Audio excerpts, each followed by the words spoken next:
Very good morning to all. Very good afternoon to all. Very good evening to all and very good night to all. तर या लेक्चरमध्ये आपण molar specific heat capacity at constant pressure that is CP, molar specific heat capacity at constant volume that is CP and CV हे discuss करणार आहोत by law of equipartition of energy. What is law of equipartition of energy? Each quadratic term contribute for half kVt. प्रत्येक quadratic term एवढी energy contribute करत असेल म्हणजेच equal, यालाच आपण काय बोललो होतो, इक्वल डिस्ट्रीब्युशन ऑफ एनर्जी किंवा इक्वल अलोकेशन ऑफ एनर्जी, त्यालाच आपण म्हणतो law of equipartition of energy. तर by using this law of equipartition of energy we can find this CP and CV. प्रत्येकासाठी मोनो अटॉमिक गॅस असेल, di atomic gas असेल, poly atomic gas असेल, सर्वांसाठी CP आणि सीव्ही फाइंड करू शकतो by using this law. So CP and CV can be obtain by this law of equipartition of energy.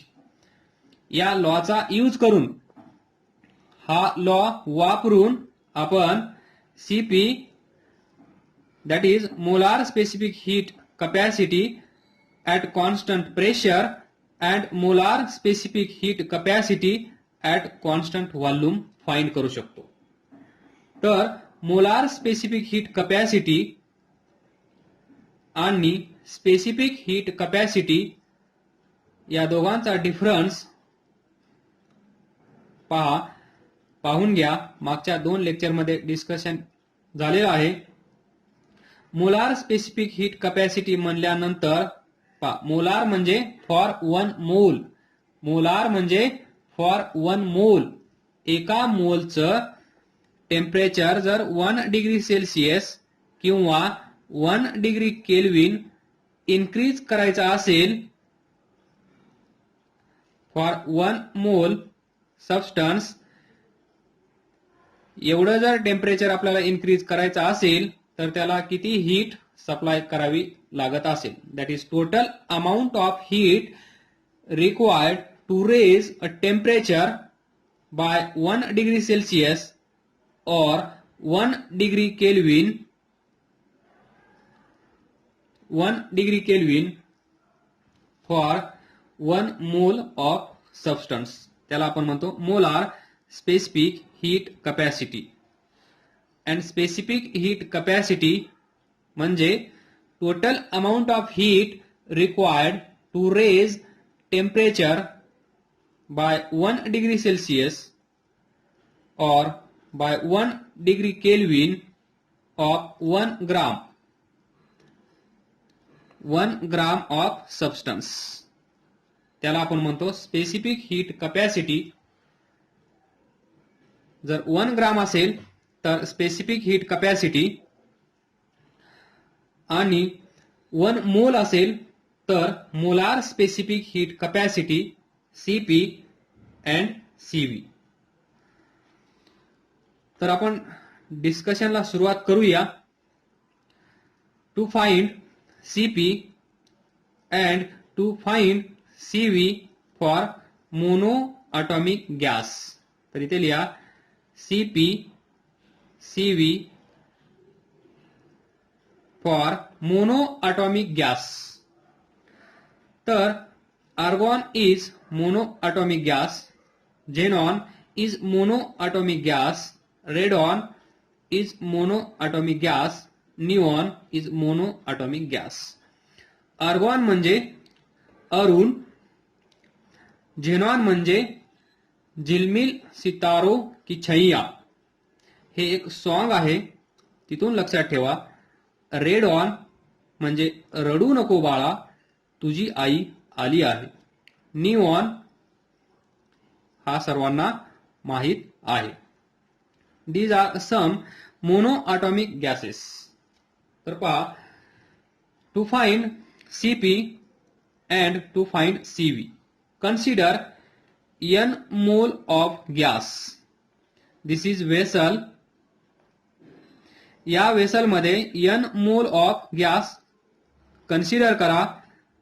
हा घ्या किंवा हा घ्या किंवा हा घ्या किंवा हा घ्या. तर माझं नाव अरुण आहे, त्यामुळे मी AR आर्गॉन घेतो. तुम्ही कुठलाही घेऊ शकता. इथे पहा, हा जो गॅस आहे आर्गॉन गॅस, याचं टेम्परेचर T आणि हे टेम्परेचर कसं असेल? Temperature of this gas is constant. Temperature dependency. इथे पहा, temperature is constant. Then we know that for monoatomic gas, see, degree of freedom is 3n minus r, where n is atomicity or number of atoms. तर mono atomic gas म्हणल्यानंतर mono म्हणजे 1, तर number of atoms किती असतील? 1. त्यामुळे 3 into 1 minus r, restriction. म्हणजे हा gas कुठे कुठे जाऊ नाही शकत, त्याला आपण काय म्हणणार? रिस्ट्रिक्शन. तर पहा, मोनो ॲटॉमिक गॅस मध्ये दिस इज आर्गॉन. हा आर्गॉन इकडे जाऊ शकतो, हा आर्गॉन इकडे जाऊ शकतो, हा आर्गॉन इकडे जाऊ शकतो. म्हणजे प्रत्येक डायरेक्शन मध्ये हा आर्गॉन जाऊ शकतो. तर आपल्याला माहित आहे, इकडे along x axis this is energy half mvx square, along y axis half mvy square, along z axis half mvz square. म्हणजे हा मोनो ॲटॉमिक गॅस तिन्ही डायरेक्शन मध्ये जाऊ शकतो. याच्यावर रिस्ट्रिक्शन नाहीये. This is like point. This is like point. हा मग इकडे जाऊ शकतो, इकडे जाऊ शकतो, इकडे जाऊ शकतो. तर रिस्ट्रिक्शन याच्यामध्ये असतील 0. कारण हा पहा, अलॉंग एक्स ऍक्सिस जाऊ शकतो, अलॉंग वाय ऍक्सिस जाऊ शकतो, अलॉंग झेड ऍक्सिस जाऊ शकतो. म्हणजेच सर्व डायरेक्शन मध्ये हा आर्गॉन जाऊ शकतो. तर याच्यावर रिस्ट्रिक्शन काहीच नाही. त्यामुळे आर ची व्हॅल्यू 0. अशा प्रकारे degree of freedom for mono atomic gas is 3. आणि या डिग्री ऑफ फ्रीडम कशामुळे आले आहेत? Due to translational motion. Due to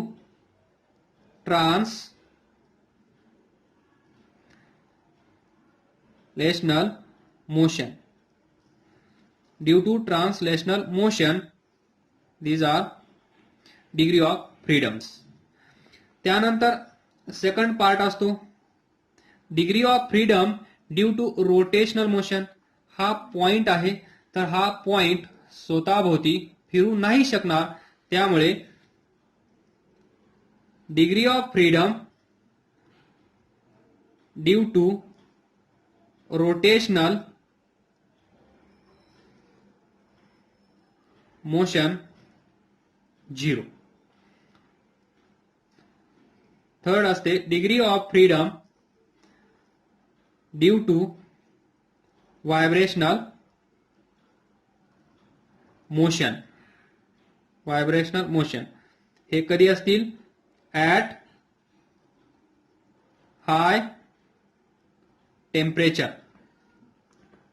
त्याच वेळेस आपण याला ऍड करणार. आणि हे vibrational motion at room temperature. या degree of freedom at room temperature active नसतात. ऍक्टिव्ह नसतात. त्यामुळे या लेक्चरमध्ये किंवा to find CP and CV आपण degree of freedom due to vibrational motion consider करणार नाही. अदरवाइज तुम्हाला माहित आहे काय करायचं असतं, +2. ज्या डिग्री ऑफ फ्रीडम आपल्याला इथून भेटणार आहेत त्याच्यामध्ये +2 केल्यानंतर आपल्याला टोटल डिग्री ऑफ फ्रीडम भेटतील. पण आपण हे डिस्कस करणार नाही कुठेही. तर पहा, म्हणजे आपल्याकडे दोनच आहेत, due to translational motion and due to rotational motion. तर हा पॉइंट असल्यामुळे रोटेट होऊ शकत नाही. तर total number of degree of freedom किती झाल्या? Total degree of freedom 3 + 0 3.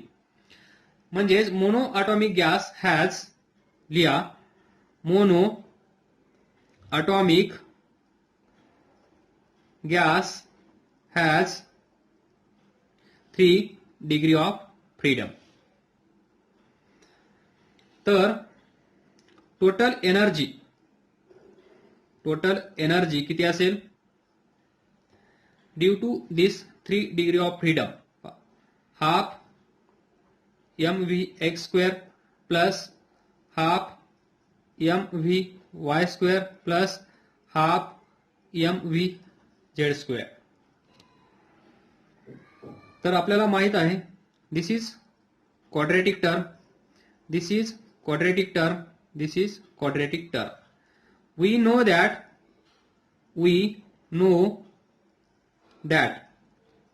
each quadratic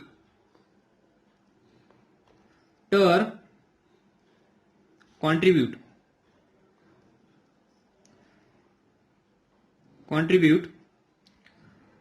half kBT energy. एवढी एनर्जी प्रत्येक टर्म कॉन्ट्रीब्यूट करत असते. तर ही एक टर्म, ही एक टर्म आणि ही एक टर्म, अशा किती टर्म्स आहेत तिथे? 3. डिग्री ऑफ फ्रीडम 3, तर नंबर ऑफ टर्म पण 3. तर लक्षात ठेवा, डिग्री ऑफ फ्रीडम 3, त्यामुळे या टर्म किती असतील? 3. तर we know that total energy कोणती? ॲव्हरेज और mean total kinetic energy per molecule किती असते? 3/2 kBT. हे तुम्हाला माहित आहे. हे तुम्ही इथून पण फाइंड करू शकता. कसं ते पहा. याच्यासाठी हाफ केबीटी, याच्यासाठी हाफ केबीटी, याच्यासाठी हाफ केबीटी. किती झाल्या? 3 टाइम्स. तर मग टोटल एनर्जी याच्यासाठी हाफ केबीटी, याच्यासाठी हाफ केबीटी, याच्यासाठी हाफ केबीटी. मोजा 3/2 kBT. सी सेम आहे, 3/2 kBT, 3/2 kBT. ॲव्हरेज और mean total kinetic energy per molecule. म्हणजेच total kinetic energy of molecule is 3/2 kBT in mono atomic gas. तर याला आपण असं लिहू शकतो, E/N, दॅट इज ॲव्हरेज और mean total kinetic energy per molecule. N म्हणजे काय?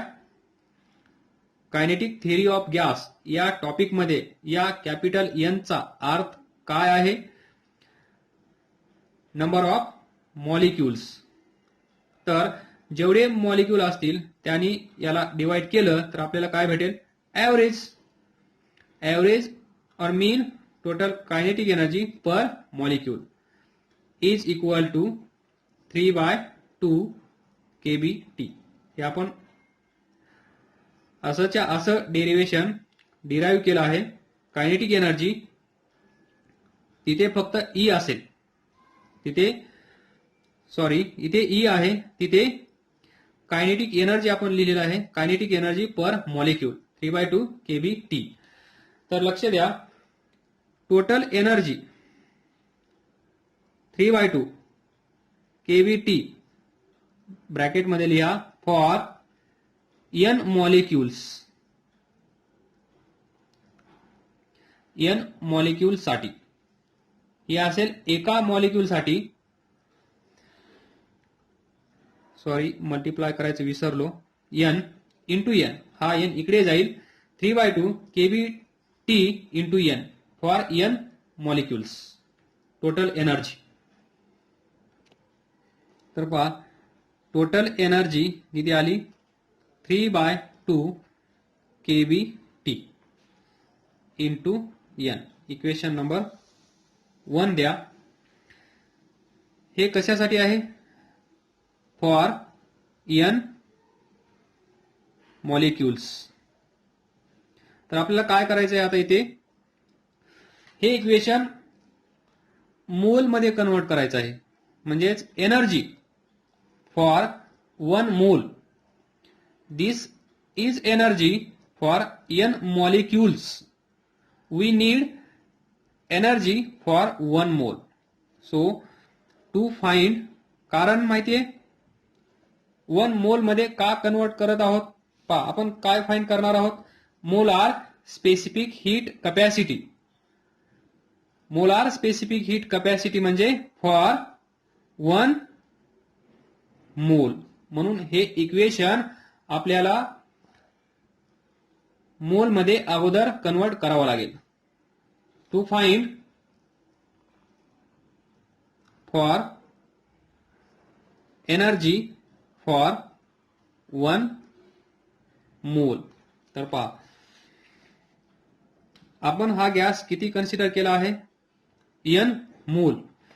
तर पहा लॉजिक, 1 मोल म्हणजे Na मॉलिक्युल्स. हे कुणाला माहित नाही असं आहे का? हे सर्वांनाच माहित आहे. याला काय म्हणतो आपण? अवोगॅड्रोज नंबर. अवोगॅड्रो नंबर और कॉन्स्टंट किती असतो? 6.023 10⁻23. तर 2 मोल साठी एका मोल मध्ये एवढे मॉलिक्युल्स. तर 2 मोल मध्ये किती मॉलिक्युल्स असतील? 2 Na. This is number of molecules.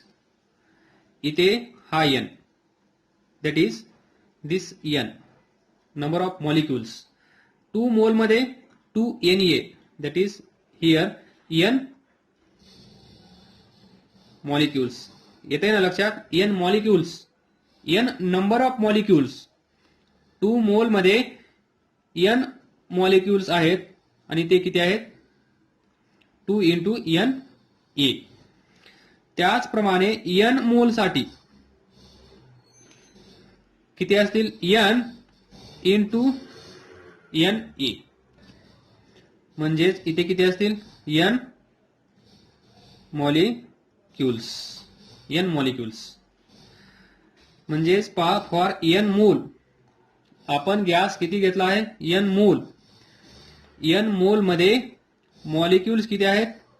n म्हणजेच एवढे. So n is equal to n into Na. आपण असं लिहू शकतो, n इंटू n मोल हा Avogadro number. This is n number of molecules. तर पहा एन ची व्हॅल्यू आपल्याला भेटली. इक्वेशन नंबर 1 पहा, एन, दिस एन, तर त्याच्या जागेवर याला पुट करा.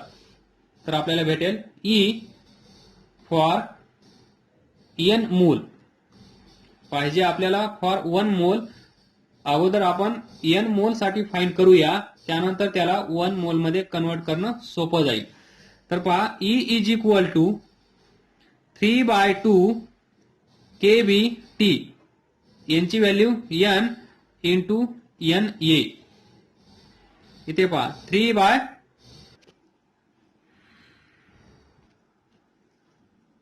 तर पहा एन के बी हा एन ए टी आणि हा N divided by 2.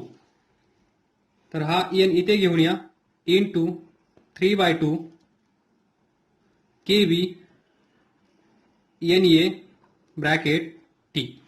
We know that this K B, that is Boltzmann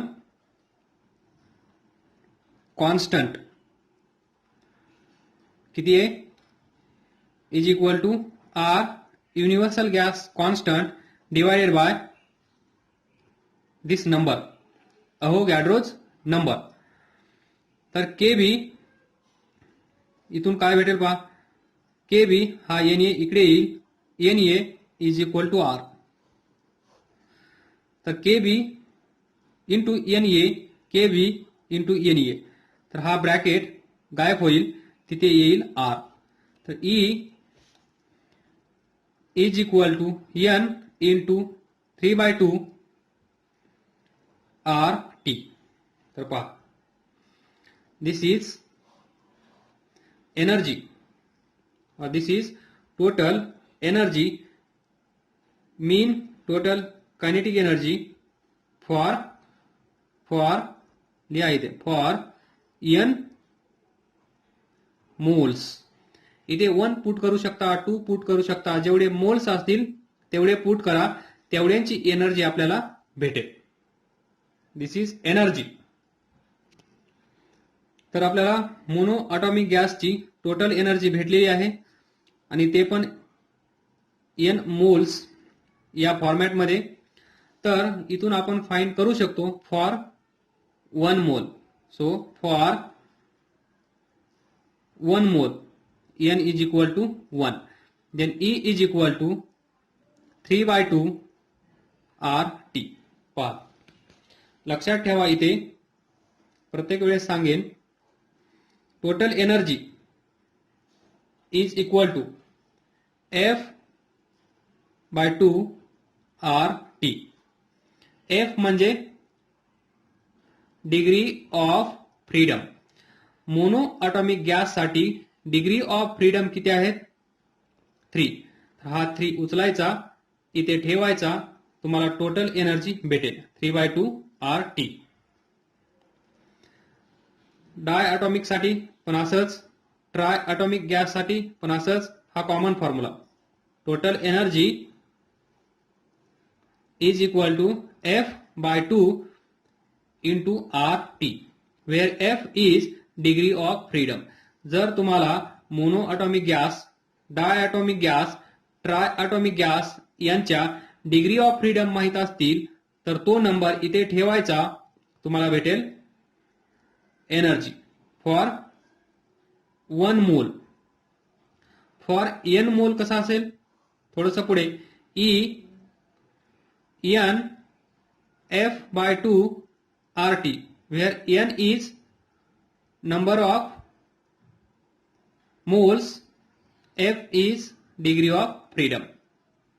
हा फॉर्म्युला पाठ करून ठेवा. n into F/2 into RT. n is number of moles, F is degree of freedom, R is universal gas constant, T is temperature. हे झालं common discussion.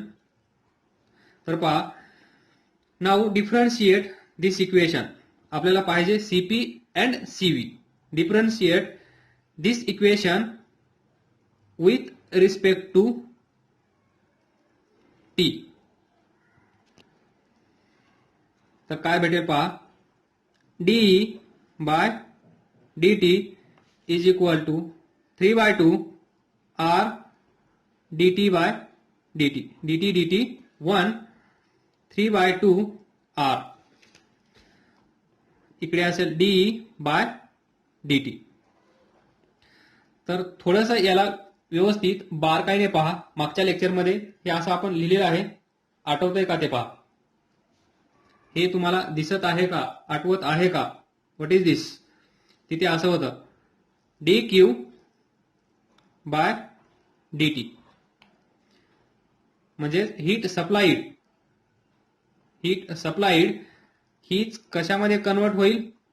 त्या सिस्टमची internal energy वाढवण्यामध्ये.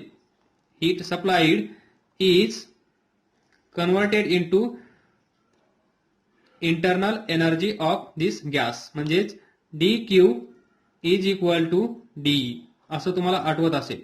At constant volume, heat supplied at constant volume is equal to D E. D E म्हणजेच हा DE by D. तर इथून काय येईल? याला आपण काय लिहिलं होतं तिथे? C V 3/2 R. पहा काय केलं आहे आपण. टोटल एनर्जी आपल्याला भेटली. Differentiate with respect to T, dE by D T is equal to 3/2 R constant dt by dt 1 dE by dt 3/2 R. तर जी आपण या गॅसला हीट सप्लाय करणार डी क्यू, ही डी क्यू टोटली यूज केली जाणार कशासाठी? Total energy, total internal energy या गॅसची वाढवण्यामध्ये. तर इथून पहा D Q by dE is equal to 1 आणि यालाच आपण म्हणतो C V, rate of change of heat supplied with respect to, sorry असं नाही, याला D Q by D T, dE by D T. D Q by D T is rate of change of heat supplied at constant volume. त्यामुळे आपण इथे लिहिलं C V is equal to dE by D T. तर dE by D T म्हणजेच C V असतं. हे मागच्या लेक्चरमध्ये आपण डिस्कस केलं आहे, इथे पण शॉर्टकटमध्ये सांगितलं आहे. तर पहा C V is equal to 3/2 R आपल्याला भेटला आहे. What is C V? Molar. Molar specific heat capacity at constant volume, that is CV. We know that Mayer's relation म्हणजेच माहेरचे रिलेशन, माहेरचे नाही हा, मेयर्स रिलेशन. त्याला थोडंसं असं बोललो, माहेरचे रिलेशन म्हणजेच मेयर्स रिलेशन काय आहे? C P minus C V is equal to R. C V is equal to 3/2 R. C P minus C V is equal to R. इथून C P is equal to R plus CV.